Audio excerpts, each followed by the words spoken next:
రక్షణ శాఖకు సంబంధించిన ఫోటోలు వెబ్సైట్లో పెడుతున్న అనుమానంతో నేవీ అధికారులు ఓ వ్యక్తిని అదుపులోకి తీసుకున్నారు. అనకాపల్లి జిల్లా అచ్యుతాపురంకు చెందిన రవి ఐటీఐ పూర్తి చేసి డాక్యార్డ్ షిప్ బిల్డింగ్ వద్ద కాంట్రాక్ట్ వర్కర్గా విధులు నిర్వహిస్తున్నాడు. సబ్మెరైన్ యుద్ధ నౌకలు తూర్పు నావికా దళానికి చెందిన ఫోటోస్ వెబ్సైట్లో పెడుతున్నట్లు అనుమానం రావడంతో నేవీ ఇంటెలిజెన్స్ అధికారులు రవిని అదుపులోకి తీసుకున్నారు. అనంతరం మల్కాపురం పోలీసులకు అప్పగించారు. కేసు నమోదు చేసుకున్న పోలీసులు దర్యాప్తు చేపట్టారు. దీనిపై మరిన్ని వివరాలు మా కరెస్పాండెంట్ చందు అందిస్తారు. చందు.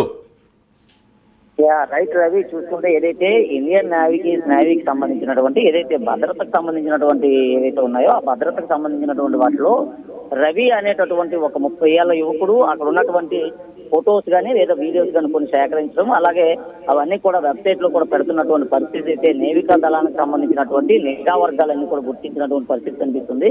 ముఖ్యంగా చూసుకుంటే ఇండియన్ నేవీకి సంబంధించినటువంటి సబ్మెరైన్ కానీ లేదా ఇతరత్ర షిప్లు ఎక్కడైతే తయారవుతాయి ఇటు విశాఖకు సంబంధించినటువంటి ఎస్బీసీ షిప్ బిల్డింగ్ సెంటర్ లో రవి గత కొంతకాలంగా కూడా ఐటీఐ పూర్తి చేసి షిప్ బిల్డింగ్ సెంటర్ లో కొంత విధులు నిర్వహిస్తున్నట్లుగా తెలుస్తుంది. ఈ నేపథ్యంలోనే రక్షణ శాఖకు సంబంధించినటువంటి కొన్ని విలువైనటువంటి ఫోటోలు ఏవైతే ఉన్నాయో ఆ విలువైనటువంటి ఫోటోలు బయటగా వారి వ్యక్తులు చూసే విధంగా కూడా ఆయన అయితే కొన్ని సోషల్ మీడియాలోనే అక్కడ అప్లోడ్ చేస్తున్నట్లు కూడా అక్కడ ఉన్నటువంటి నేవికా దళానికి సంబంధించినటువంటి అధికారులంతా గుర్తించడం జరిగింది. అయితే ఈ వెబ్సైట్ ఆధారంగా కూడా ఎవరైతే అప్లోడ్ చేస్తున్నారో అతన్ని పట్టుకున్నటువంటి పోలీసులు నేవికా దళానికి సంబంధించినటువంటి అధికారులు రవిగా గుర్తించారు. ఇక అనకాపల్లి జిల్లా అచ్యుతాపురానికి చెందినటువంటి రవిగా కూడా పూర్తిగా అక్కడైతే గుర్తించిన పరిస్థితి ఉంది. ఈ నేపథ్యంలోనే రవిని కూడా అదుపులోకి తీసుకున్నటువంటి నేవికా దళానికి సంబంధించినటువంటి అధికారులు మల్కాపురం పోలీసులకు రవిని కూడా అప్పగించారు.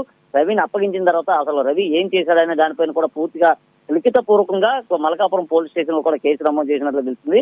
ముఖ్యంగా చూసుకుంటే ఏదైతే దేశ భద్రతకు సంబంధించి దేశ భద్రత ఆ విషయానికి సంబంధించి కూడా ఏవైనా సరే సోషల్ వెబ్సైట్ లో కానీ లేదా ఇతర మాధ్యమాల ద్వారా ఎవరైనా అప్లోడ్ చేస్తే వారిపైన కఠిన చర్యలు తీసుకుంటామంటే ఇప్పటికే కేంద్ర ప్రభుత్వం పలుమార్లు చెప్పింది. అలాగే ఇక్కడ ఉన్నటువంటి విశాఖ పోలీసులు కూడా ఉద్ఘాటన చేసినటువంటి పరిస్థితి ఉంది. అయినప్పటికీ కూడా కొంతమంది వ్యక్తులు ఏవైతే నేవీలో పనిచేస్తూ అక్కడ ఉన్నటువంటి ఫొటోస్ అన్ని కానీ లేదా మిగతా అన్ని కూడా చిత్రీకరించి అవన్నీ కూడా సోషల్ మీడియా అప్లోడ్ చేయడంతో భారతదేశ భద్రతకు సంబంధించి ముప్పు వాటిల్లేటటువంటి అంశం ఉన్నటువంటి నేపథ్యంలో ఈ రవిని అయితే నేవికా దళానికి సంబంధించినటువంటి అధికారులు అదుపులో తీసుకున్నట్టు తెలుస్తుంది.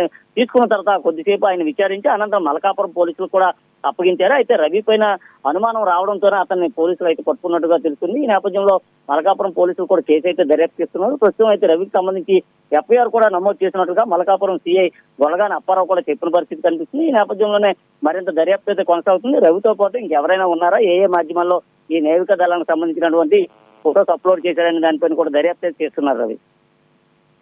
చంద్రశేఖర్.